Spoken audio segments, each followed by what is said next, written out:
But what about his off the court stuff? Does that factor in at all? No, I really don't know a lot of off the court stuff about Karl Malone. He got a 13-year-old pregnant.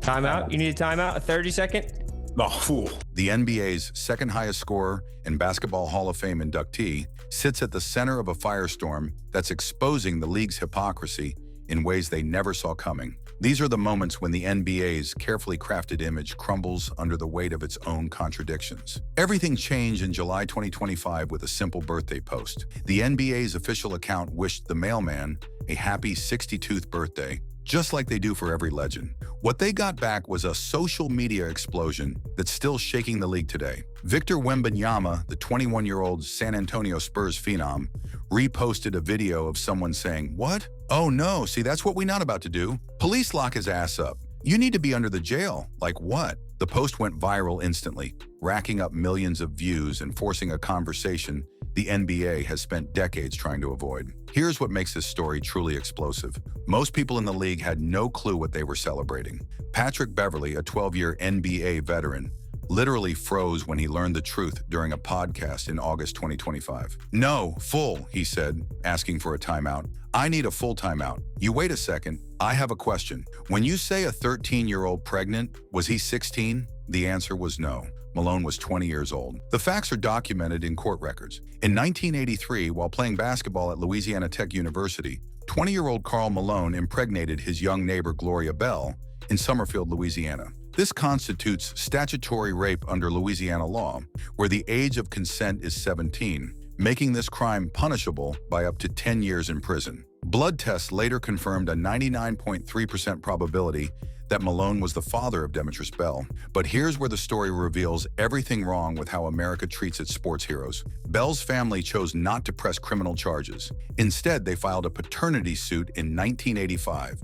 requesting $200 weekly in child support. Malone's response? He ignored it completely. The court eventually ordered him to pay $125 per week, but Malone appealed. They reached an out-of-court settlement where Malone didn't even have to acknowledge the child was his. This wasn't some youthful mistake that Malone faced with accountability and growth. He abandoned his son completely. Bell grew up without a father, telling reporters years later, "I treat it as if my mother went to the sperm bank. I don't hate him for not being in my life. It made me a better person." Think about that for a moment. A child had to convince himself his father was just a sperm donor to cope with the abandonment. Meanwhile, Malone was becoming one of the most celebrated athletes in American sports. Drafted 13th overall by the Utah Jazz in 1985, the same year the paternity suit was filed, he went on to earn over $104 million during his career. Playing alongside legendary point guard John Stockton, the Stockton to Malone pick and roll became the greatest duo combination in NBA history. He scored 36,928 points,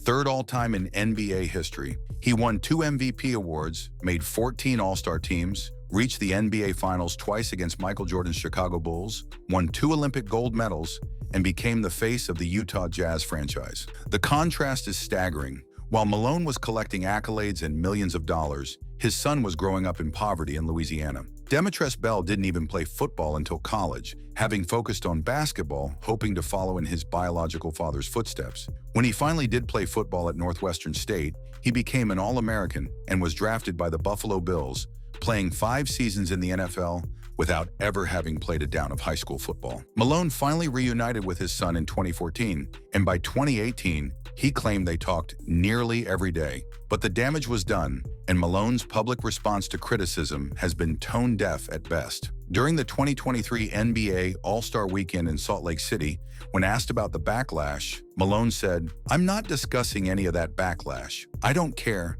That's my life, that's my personal life, and I'll deal with that like I've had to deal with everything. So, whatever, I'm human." The arrogance is breathtaking. This isn't just personal life, it's a pattern of behavior that extends far beyond the Gloria Bell situation. In 2004, during his final season with the Los Angeles Lakers, Malone sexually harassed Vanessa Bryant, Kobe Bryant's wife. According to Vanessa's account, shared years later, when she asked why he was wearing a cowboy hat, Malone replied, "I'm hunting for young Mexican girls." When Kobe confronted Malone about this, Malone didn't deny it. His only response was, "You know me, man." Kobe's reply was perfect. "That's right.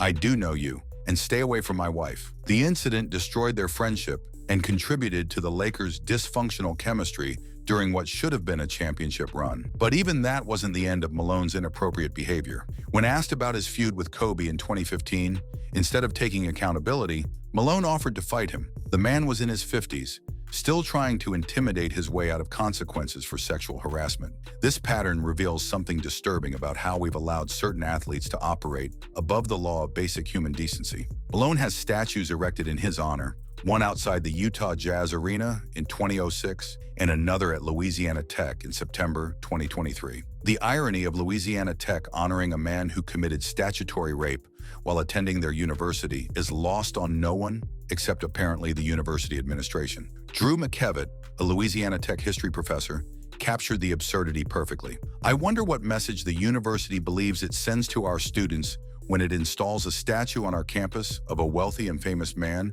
who sexually abused a minor when he was a star athlete. The NBA's response to this controversy has been deafening silence, and that silence is becoming increasingly expensive. When Wembanyama's post went viral in July 2025, it generated over 2 million views and thousands of comments, most condemning the league for celebrating Malone. The hashtag calling for the removal of Malone's statue began trending, and younger NBA fans started asking uncomfortable questions about who else the league was protecting. The timing couldn't be worse for the NBA's image. In March 2026, the league announced they were canceling Magic City Night in Atlanta, deeming a promotion honoring an adult dance club inappropriate after speaking with league partners. The contrast was immediately obvious to fans. The NBA will cancel a promotion for a legal adult business, but continues to honor a man who committed statutory rape. The criticism has been savage and sustained. One fan perfectly captured the hypocrisy. The same family-friend league that still celebrates Karl Malone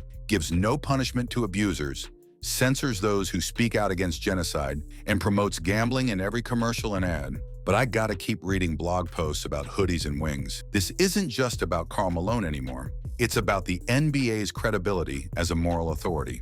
The league has positioned itself as progressive, family-friendly, and socially conscious under Commissioner Adam Silver's leadership. They've taken stands on social justice, suspended players for domestic violence, and carefully curated their image as a league that cares about values beyond basketball.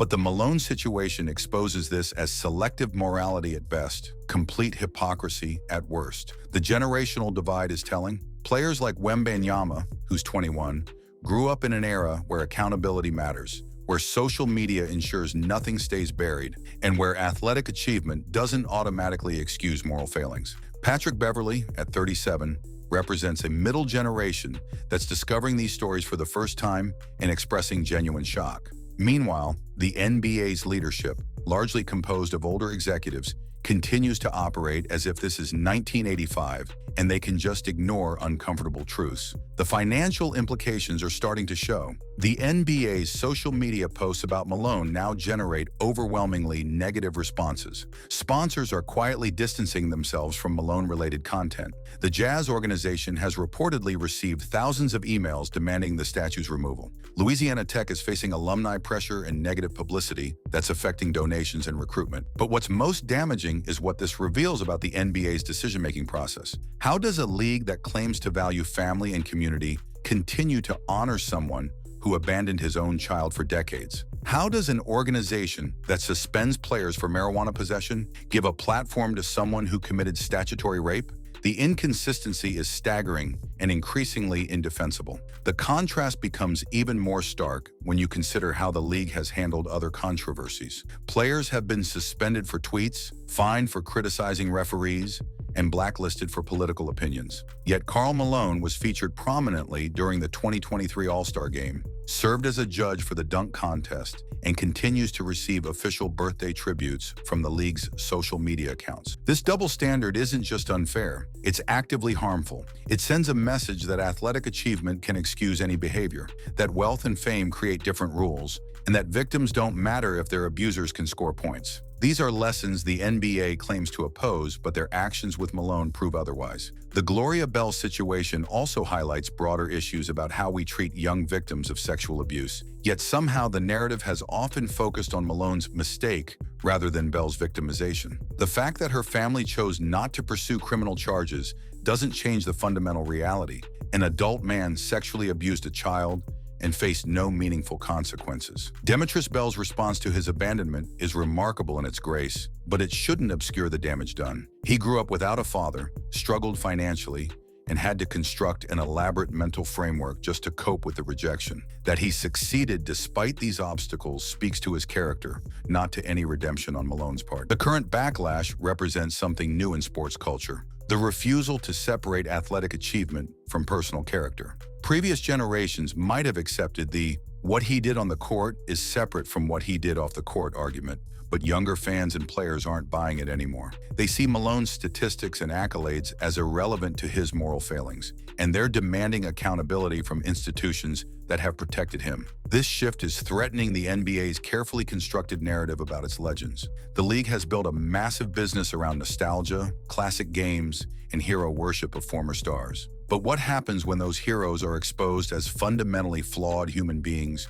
who escaped consequences for serious crimes? The entire mythology starts to crumble. The financial implications extend beyond just Malone-related content. If fans begin questioning which other NBA legends have dark secrets the league is protecting, the entire historical brand becomes toxic. Jersey sales decline, documentary viewership drops, and the nostalgia market that generates hundreds of millions in revenue starts to collapse. What's more important, the league risks losing credibility with its core demographic. The NBA's audience skews younger and more socially conscious than other major sports leagues. These fans care about justice, accountability, and authentic values. When they see the league protecting someone like Malone while canceling relatively harmless promotions, the hypocrisy becomes impossible to ignore. The solution isn't complicated, but it requires courage the NBA has so far lacked. They need to acknowledge Malone's crimes, remove his statue, and stop featuring him in official content. They need to issue a clear statement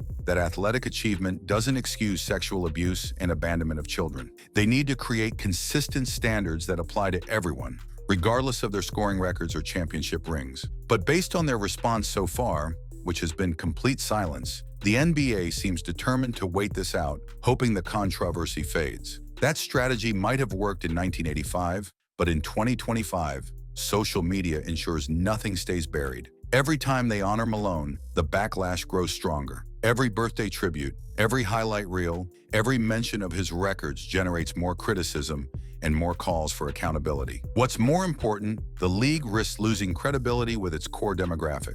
The NBA's audience skews younger and more socially conscious than other major sports leagues. These fans care about justice, accountability, and authentic values. When they see the league protecting someone like Malone while canceling relatively harmless promotions, the hypocrisy becomes impossible to ignore. The solution isn't complicated, but it requires courage the NBA has so far lacked. They need to acknowledge Malone's crimes, remove his statue, and stop featuring him in official content. They need to issue a clear statement that athletic achievement doesn't excuse sexual abuse and abandonment of children. They need to create consistent standards that apply to everyone, regardless of their scoring records or championship rings. But based on their response so far, which has been complete silence, the NBA seems determined to wait this out, hoping the controversy fades. That strategy might have worked in 1985, but in 2025, social media ensures nothing stays buried. Every time they honor Malone, the backlash grows stronger. Every birthday tribute, every highlight reel, every mention of his records generates more criticism and more calls for accountability.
What about his off the court stuff? You know, does that factor in at all?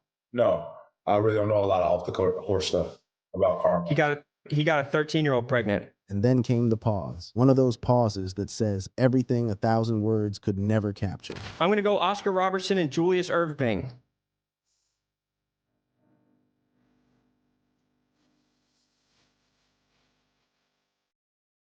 Dr. J. Timeout? You need a timeout? A 30-second? No, fool.